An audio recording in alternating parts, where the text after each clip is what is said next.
साल का है, वो उधर बारिश में भाषण कर सकता है। कमाल है। अरे इसको भाई इसको व्यवहार मत करिए, समझ देखिए।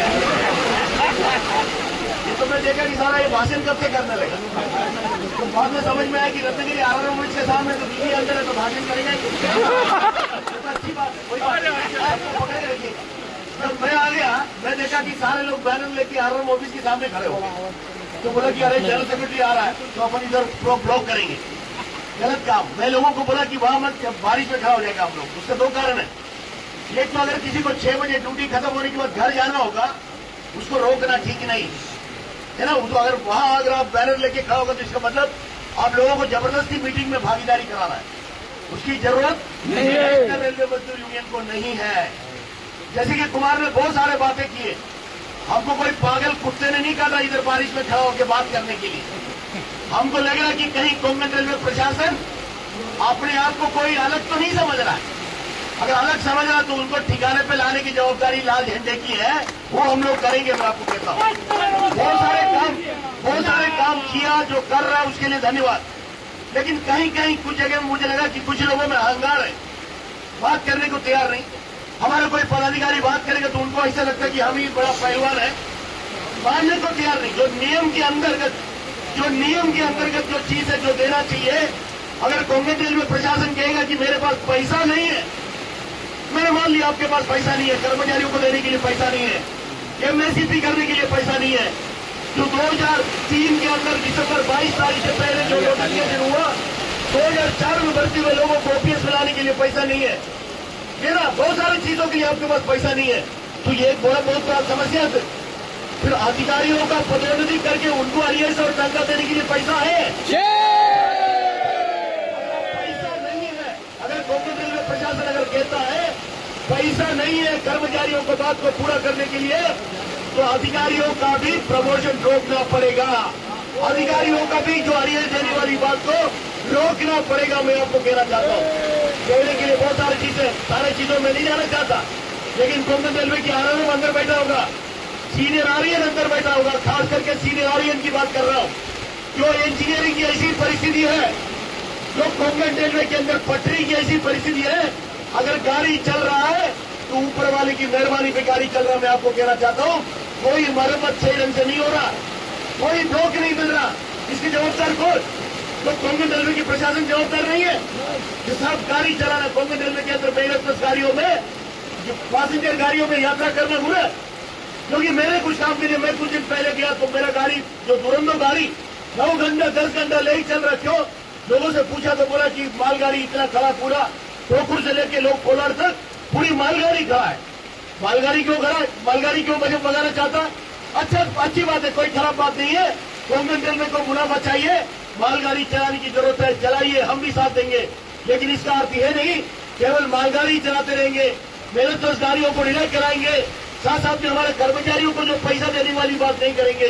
ट्रैक के नाम पे, बुलेट के नाम पे क्या क्या नाम दिए हुए। ये गाड़ी हम रोहा से निकाल देगा, सीधा ठोकुर जाएगा, घंटा किधर जाएगा पता नहीं। कौन सा क्रू कहाँ घुसाता है, कहाँ निकालता पता नहीं। उनको आने जाने की कोई सुविधा नहीं। बहुत सारी ऐसी समस्या है।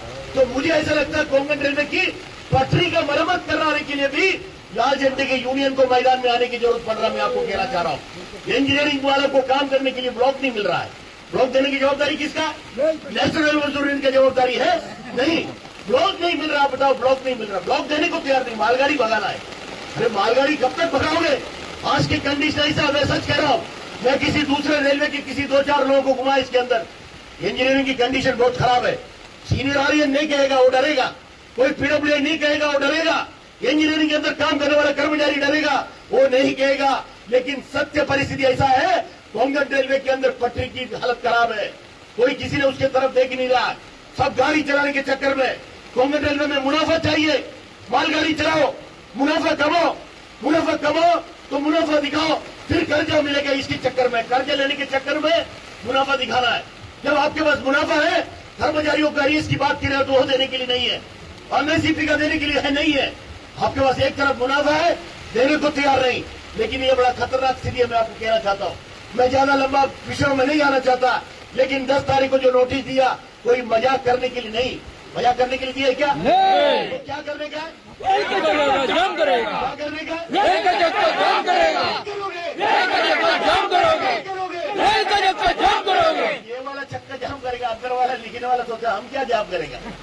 अरे उनके पास कलम है, बहुत ताकत है, कलम वाले के पास बहुत ताकत है। एक जमाना ऐसा था मुंबई के अंदर, चंद्रशेखर साहब एक सीनीडी जो था, ये ना हमारे क्लरिकल साहब को बहुत परेशानी, विजिलेंस वाला बार बार उनकी फाइल उठा के ले जा रहा था, किसी को एसएफआई दे रहा है, किसी को एसएफआई दे रहा है। मैंने एक दिन वो क्लरिकल साहब के बीच में गया, ओएस को पूछा हमारा तो इधर आओ रे भाई, आप लोग इतनी सहन का क्यों? तो बोला कि हम क्या करेंगे, रनिंग वाला तो गाड़ी बंद करता है, स्टेशन मास्टर धमकी दे रहा है, एसआरटी वाला धमकी दे रहा है, हम लोग लेकिन बाबू लोग धमकी कैसा देगा? तो मैंने उनको बोला इधर आओ, मैं एक मंत्र देता हूं आपको, बताइए। मैं बोला पेमेंट कौन बनाता है?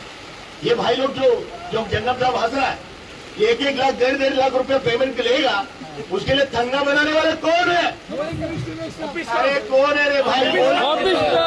हाँ, तो अगर वो लोग अगर अपने कलम बंद करेगा, वो कहेगा कि हमारे ऊपर होने वाला अन्याय को अगर बंद नहीं करेगा, इस महीने में पेमेंट नहीं भरेगा, अपने आप चक्का जाम हो जाएगा। तो जाम करने का तरीका चाहिए, मैं आपको कहना चाहता हूँ। डरने की कोई जरूरत नहीं, 10 तारीख के लिए तैयार रहिएगा, और बाकी हम देखता क्या नहीं होगा, क्या होगा हम देखता है। अभी जैसे ही नोटिफिकेशन देने के बाद भर्ती की मामला आगे कि नहीं आगे? बहुत सारे चीज एक के पीछे आते रहेगा, लेकिन वो सोचेगा क्रेडिट यूनियन को क्यों देना है, ये बहुत बड़ा समस्या है। कभी कोई बड़े अधिकारियों को जाके बोलते काम कर रहे हम लोग कहता है, तो कहते कि रूल में बैठता नहीं, तो रूल में नहीं बैठता, हम भी रूल को मानता है, रूल को मानता है, इसलिए तो हम लोगों ने ब्लॉक नहीं किया ना, बाहर आ गए ना। हम लोगों ने बारिश के अंदर मीटिंग क्यों कर रहा, हम नियमों को पालता है, लेकिन हमने कहा कि बोला कि नियम में बैठता नहीं, लेकिन वही व्यक्ति किसी अधिकारी की जाके साष्टांग और सारे अंग को नीचे डाल के जो प्रणाम करता, पैर पे पकड़ लिया, तो वो तो हो जाएगा। ये कौन सा घंटे का नियम है? ये ऐसा वाली कोई अगर बात करेगा तो हमसे बुरा कोई नहीं। मैं कहता हूँ नेशनल रेलवे में क्यों ऐसे लोगों को सबक सिखाने को जानता है, मैं आपको कहना चाहता हूँ। तो मैं इससे ज्यादा कुछ न कहते होंगे, क्या बोले भाई, इससे ज्यादा कुछ न कहते होंगे। एक जोरदार नारा देंगे, आवाज आएंगे, क्योंकि समय भी ज्यादा हो रहा है। मुझे लगता है उस तरफ देखने के बाद मैं बंद कर रहा हूँ, क्योंकि 6 बजे घर जाने के उनको 15 मिनट लेट कर रहा हूँ। मतलब खास करके महिलाओं को सलाह, महिलाओं के लिए तालियां सुनने के लिए सुने, मुझे पता नहीं, और चक्कर जाम करने के लिए साथ देने की जरूरत नहीं, अंदर में बैठ के तालियां बजाए तो भी हमारा काम हो जाएगा। मैं आपको एक जोर से आवाज दीजिएगा, नेशनल रेलवे मजदूर यूनियन,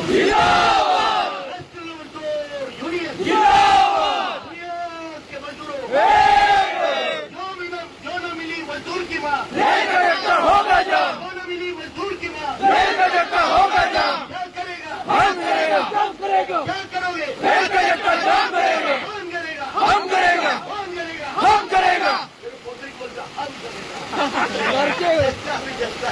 कौन करेगा? देखता बारिश गिर रहा भाई, इससे ज्यादा ठीक नहीं है। ऊपर वाला भी आपको आशीर्वाद दिए, तो घर में जाके सोइएगा नहीं। और लेकिन एक चीज, सब लोग अपने अपनी तबियत को संभालिएगा, सब लोग अंदर वाले बाहर वाले सब अपने आप को संभालिएगा, घर के लोगों को संभालिएगा। संध्या समय बारिश हुआ, नशीले पदार्थों को मत दीजिएगा, मेहरबानी करके। और मेरे नाम बोल के बाहर मत घूमिएगा, घर जाइएगा। मैं तो अपने घर की तरफ, मुंबई की तरफ जाने वाला। और एक बार आप सबको धन्यवाद देते हुए मैं मेरा दोस्त समाप्त करता हूँ। धन्यवाद। इंकलाब जिंदाबाद। सलाम।